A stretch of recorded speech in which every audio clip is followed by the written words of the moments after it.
నెగ్గిన తర్వాత మళ్ళీ రెడ్లు కావాలి. అదే కమ్మ, తెలుగుదేశంలో ఉంటే ముఖ్యం కమ్మ.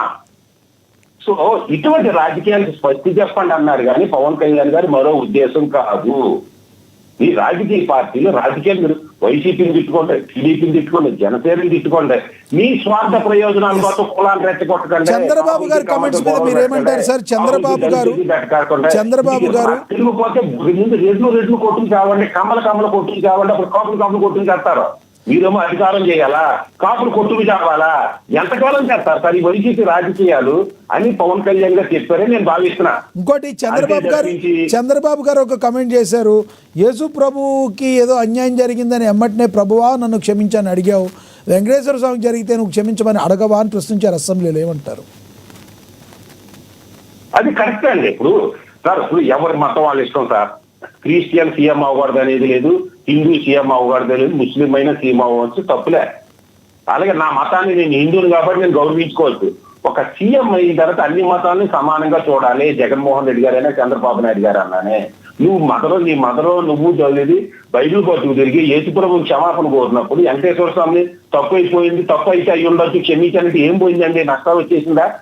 జగన్మోహన్ రెడ్డి గారు సీఎం అయ్యే ముందు అతను ఎవరో విశాఖపట్నం స్వామి అందరిలో కాషాయం బట్టలు వేసుకుని ఏదో మునిగి నదిలో 3 సార్లు మునిగి ప్రక్షాళన చేసుకుని హిందూ మతం అన్నట్టు ఇంప్రెషన్ చేశారు కదా. మరి పూజ చేయడానికి మొన్న ఎక్కడో చూశాను వీడియోలో, ఏదో పూజ చేస్తూ ప్రసాద్ అయితే 3 సార్లు తీర్థం తీసుకుంటారు కదా, 3 కిలో పార్వతి తీసాడు ఆయన.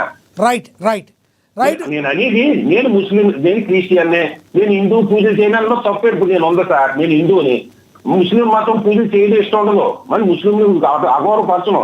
అట్లాగే చెప్పండి డైరెక్ట్ గా, తప్పు లేదా నటించొద్దంట. సో హిందువులు కానీ, ముస్లింలు కానీ, క్రిస్టియన్స్ కానీ మీ మతాన్ని గౌరవించుకోండి, పూజించుకోండి, తప్పులే.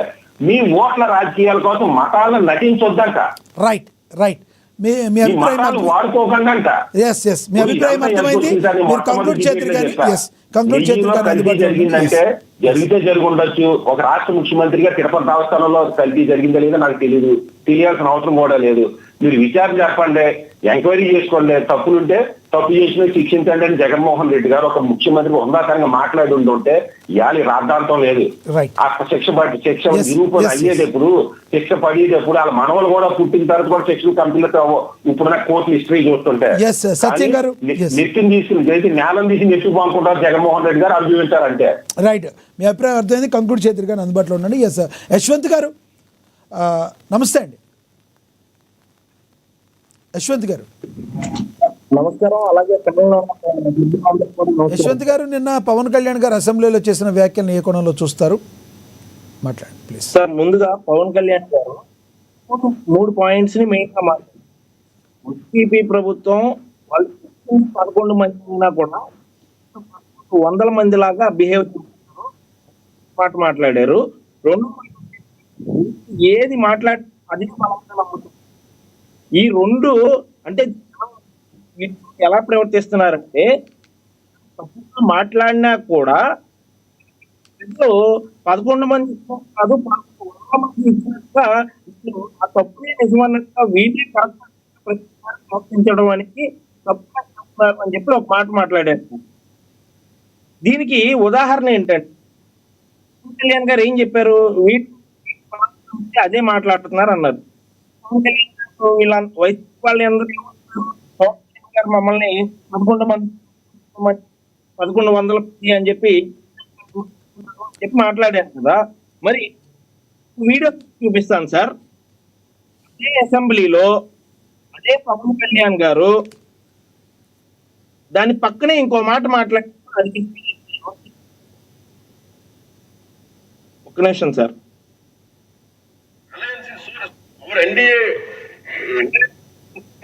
reliable and reason while they are irrational వీటన్నిటి మధ్య మనం కూర్చొని మాట్లాడాలి అంటే అందరం కూడా మీద ఏకత్వం ఉందా కోరుకుంటాం. రాష్ట్ర ఉండాలి మనస్ఫూర్తిగా మీ ద్వారా. రైట్. యశ్వంత్ గారు, మీ దగ్గర సిగ్నల్ కొంచెం తక్కువ ఉన్నట్టుంది, ఏదో ప్రాబ్లం ఉన్నట్టుంది, వాయిస్ కంప్లీట్ గా రావట్లేదు. మీరు మాట్లాడండి, మీరు చెప్పదలుచుకుని చెప్పి కంక్లూడ్ చేయండి. యశ్వంత్ గారు, మీ దగ్గర సిగ్నల్ ప్రాబ్లం ఉన్నట్టుంది, ప్రాపర్గా మీ వాయిస్ వినబడతలేదు. Okay sir. పవన్ కళ్యాణ్ గారు ఏమంటున్నారు? మనం రాష్ట్ర ప్రజాస్వామ్యంలో మనం పట్టుకోవడం మానే, దయచేసి ఏదన్నా ఒక మాట అభిప్రాయం మీద ఉండి వాళ్ళని సహాయకరంగా ముందుకు వెళ్దాం, కానీ ప్రత్యేకత అవ్వద్దు అనే ఒక భావంతో మాట్లాడతారు. ఇంకోటి ఏంటంటే వీళ్ళు ఏం మాట్లాడినా సరే వ్యక్తిగతంగా మాట్లాడుతున్నారు, వ్యక్తిగతంగా చేస్తున్నారు అనే తప్ప ఇంకా ఏమి చేయట్లేదు వీళ్ళు. ఈ తప్పుని వీళ్ళు ఏదో ప్రజలు కానీ మెజారిటీ గెలుపులు ఇచ్చినట్టుగా అనే దానికి ఈ రెండు గెలుపుతారు. ఇంకోటి వచ్చేసి కులాలని అడ్డు పెట్టుకుని కాకుంటున్నారు అని చెప్పి మాట్లాడుతున్నారు పవన్ కళ్యాణ్ గారు. దానికి సమాధానం ఏంటంటే వాళ్ళు మొన్న జోగి రమేష్ గారు అరెస్ట్ అయినప్పుడు సాక్షి టీవీలో కానీ ఎక్కడైనా కానీ బీసీ